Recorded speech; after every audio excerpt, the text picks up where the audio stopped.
कि पुराना मु जानिनी किंतु मु आज बनैबा पे जाउची नड़िया रसरे रसम। हाँ नड़िया रसरे रसम। तो आम तो बहुत प्रकार रसम खाइचे आ मोर चैनल अपन मैंने बहुत प्रकार चारू रसम देखी थे बट एटा गोटे अलग आउ एटा देह पे बहुत ही भलो आपको खाईदेला ना टेस्ट मध्य बहुत ही बढ़िया लगे। नड़िया रसर रसम पाई कौन कौन दरकार चलते देखी ना।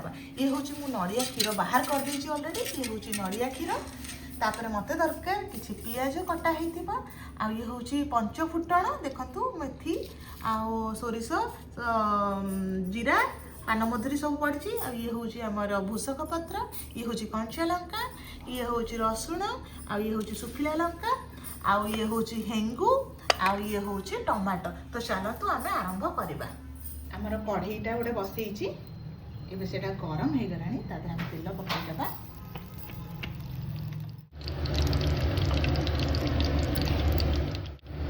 तेलटा गरम हो जाइए फुटण को पकाइदेबा।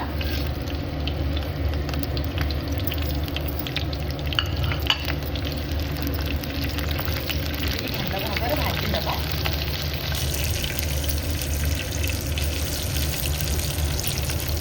बढ़िया भाव बास्नाटे आसला तापर आम कौन करवा ना रखी भूसंग पत्र आउ ये कंचा लंका को आगे पकईदेबा।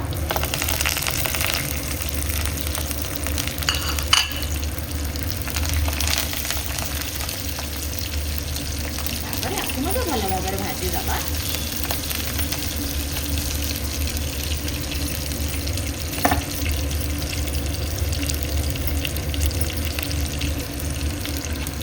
यहाँ हूँ हेंगु आपको पकईदेबा।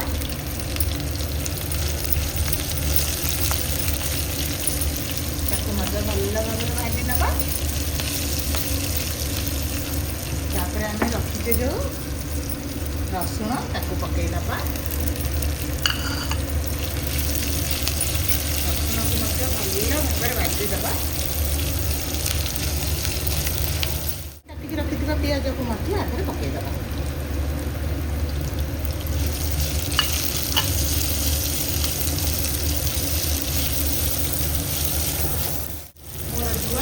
चारू को आपण मैंने बहुत ही भल पाई आशा करुँगी मोर नड़िया रसर चारू को मैंने बहुत ही भल पाई। आमर बहुत ही बढ़िया भाव गोल्डेन ब्राउन कलर होला पर्यंत आमको पियाज को भाजा पड़े। मुझे माटी पात्र रोषे करुँची तो तार स्मेलटा ये जो भजा होना ये बढ़िया भाव गोटे स्मेलटा आसूँ यार। मुझे कौन माटीर प्रेसर कुकर भी मिले कौटी मिले मोर आइडिया पाऊनी मत कमेंट माध्यम जनइबे ना माटीर प्रेसर कुकर कौटी मिलूँ मुझे नहीं आसबि। भारी इच्छा होती माटीर प्रेसर कुकर आने आम पियाज गुड़ाक भल भाव भजा हो जाइए।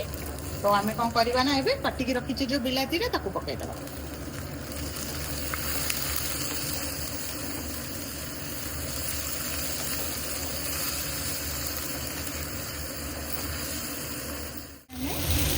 स्वाद अनुजाई ताकि ही लुणटा को पकईदेबा।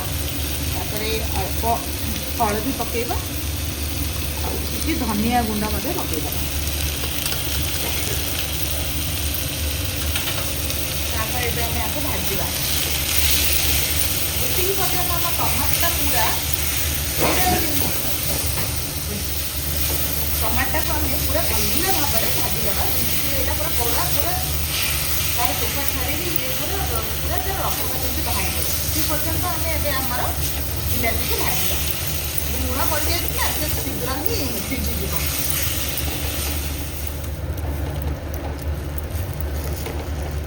आमर ए बिलाती पूरा सीझीगला। इपटे मु आंबुल को टे पानी में बतई देछि।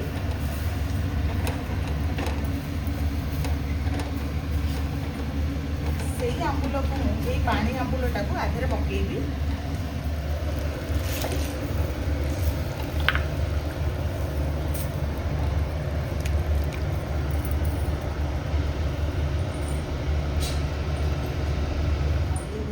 नड़िया रस जेटा कि हीरो तो आम ए आधे पकेगा।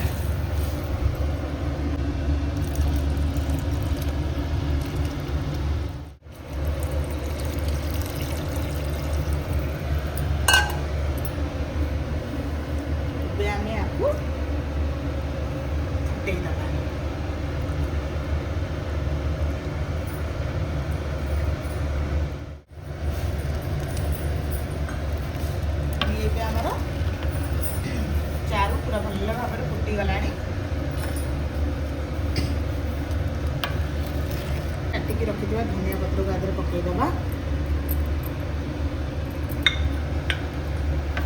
ତାପରେ ଗ୍ୟାସଟାକୁ ବନ୍ଦ କରିଦେବା।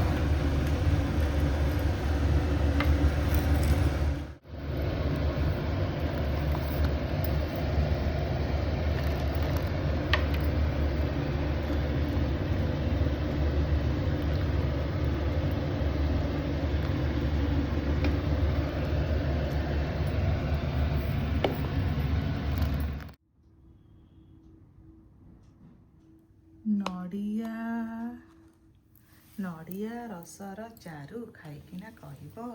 ନଡ଼ିଆ ରସର ଚାରୁ ଦହି କଡ଼ି ଭଳିଆ ଦେଖାଯାଉଛି। ସେ ଦହି କଡ଼ି ଭଳିଆ ଦେଖାଯାଉଛି। ହଁ ଲାଗିବି ତାରି ଭଳିଆ କି? ଦେଖ ଚାଖିକିନା ତମେ କହିବ ନା, ଆଉ ମୁଁ କ'ଣ କହିବି ଯେ ଲାଗୁଛି ତାରି ଭଳିଆ କି ମାନେ ନା। ତମେ ଆଣିଛ ଚାରୁ ମତେ ଭଲ ଲାଗେ ବୋଲି, ଗୋଟେ ଛୋଟରେ ଦେଇଛ ଗୋଟେ ବଡ଼ରେ ଦେଇଛ। ମୁଁ କହିଲି ସେଟା ସରିଗଲେ ତା ଦେହରେ ନେଇଯିବ। ନା ମ ସେଟା ଚାଖିବା ପାଇଁ ଏଥିରେ କେମିତି ଲାଗୁଛି। ଫୁଙ୍କି କି ଗରମ ଅଛି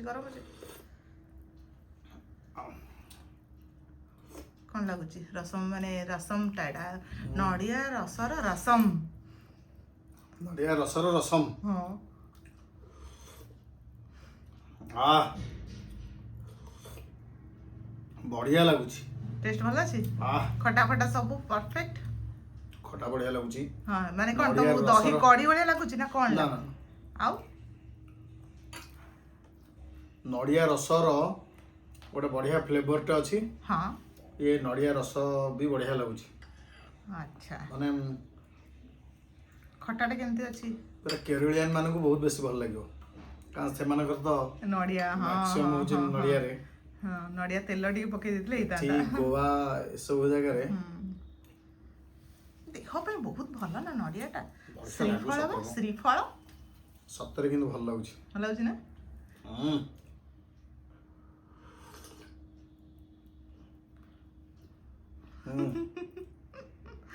ଆଉ ଅପେକ୍ଷା କରିଗଲାଣି ଚାମଚ ଭଲ ଚାମଚରେ ଗଲାନି, କୁନି ହେଇଗଲା, ମାନେ ଟିକେ ଅଳ୍ପ ଗଲା। ମୁଁ ଜାଣେ ଆକ୍ଚୁଆଲି ସୁପ୍ ଭଳିଆ ଲାଗୁଛି। ସୁପ୍ ଭଳିଆ ଲାଗୁଛି। ନାଇଁ ଆକୁ ଭାତରେ ଗୋଳେଇ ଖାଇଲେ ବଢିଆ ଲାଗିବ। ସତରେ ଭଲ ଲାଗିବ। ଜଣା ବି ପଡ଼ିଯାଉଛି କ'ଣ ବୋଲି। ଭାତରେ ହେଉଛି ପୁରା ଟିକେ ମୋଟା ଅଛି, ଭାତ ସହିତ ଗୁଡ଼ା ବଢ଼ିଆରେ ମର୍ଜ ହବ ଆଉ ସତରେ ଭଲ ଲାଗିବ। ତାହେଲେ ତମକୁ ମୁଁ କେବେ ଭାବିନଥିଲି ଯେ ନଡ଼ିଆ ରସରେ ମଧ୍ୟ ରସମ କରିକି ପିଇବାକୁ ମିଳିବ ବୋଲି। ତମେ କେବେ ଭାବିନଥିଲ। ବଢ଼ିଆ ହେଇଛି। ମାନେ ମୁଁ ପ୍ରଥମ ଥର ପାଇଁ ଦେଖୁଛି, ଶୁଣୁଛି ଏବଂ ଖାଉଛି ମଧ୍ୟ। ଏତେ ସାଉଥ ଇଣ୍ଡିଆନ ମାନେ ଆସନ୍ତି ଆମ ସୁଟିଂରେ, ଏଇଟା କେବେ ହେଇନଥିଲା, କେହି କେବେ କରିନଥିଲେ। ତାହେଲେ ସାଉଥ ଇଣ୍ଡିଆନ ମାନଙ୍କୁ ବି ଶିଖେଇଦେବି। ଶିଖେଇ ଦିଅ। ଏଥର କିଏ ଯଦି ତମର ସେଟ୍ରେ ଆସିଲେ ମତେ କହିଦବ, ଡାକିଦବ, ମୁଁ ନଡ଼ିଆ ନେଇକି ପଳେଇବି। ଏଠି ବନେଇ ଦେଇ ଆସିବି। ଆଉ ଦେହରେ ପିଆଜ ସବୁ ପଡିଛି, ଆଉ ବିଲାତି ବି ଆ ଦେହରେ, ବିଲାତି ପଡିଛି, ଲେମ୍ବୁ ପଡିଛି, ସରି ଲେମ୍ବୁ ନୁହଁ, ଆମ୍ବୁଲ ପଡିଛି। ଆମ୍ବୁଲର ଖଟାଟା ଜାଣିପାରୁଛ? ଆମ୍ବୁଲ ଖଟାଟା ବି ଲାଗୁଛି। ତ ସବୁ ଗିନା ସରିଗଲାଣି। ଢଗଟିଏ କୁହ। ରସୁଣଟା ବି ବଢିଆ ଲାଗୁଛି। ରସୁଣ ନା? ହଁ। ଆଉ ରସମରେ ରସୁଣଟା ନହେଲେ କ'ଣ ମଜା ଲାଗିବ ଯେ? ମାନେ ମୁଁ ଆଉ ଅପେକ୍ଷା କରିପାରୁନି ନୁହଁ। ଢଗ କୁହ। ସରିଯିବ, ଗିନା ସରିଗଲାଣି। ଢଗଟିଏ କୁହ। ଖାଇକି ନଡ଼ିଆ ରସମ, ବଦଳି ଗଲା ଆମର ମୌସମ। ଅରେ ବାବା, ଖରା ଦିନ ଆସିଲାଣି, ବଦଳି ଯିବ ଏଇ ମୌସମ। କେତେ ବଢିଆ ଲାଗିଲା। ବହୁତ ବଢିଆ ଲାଗିଲା। ଆଉ ତମେ ତା ପଛକୁ କିଛି ଲଗେଇବନି? ତମେ ଗୀତ ଗାଇବ, ଓସନମ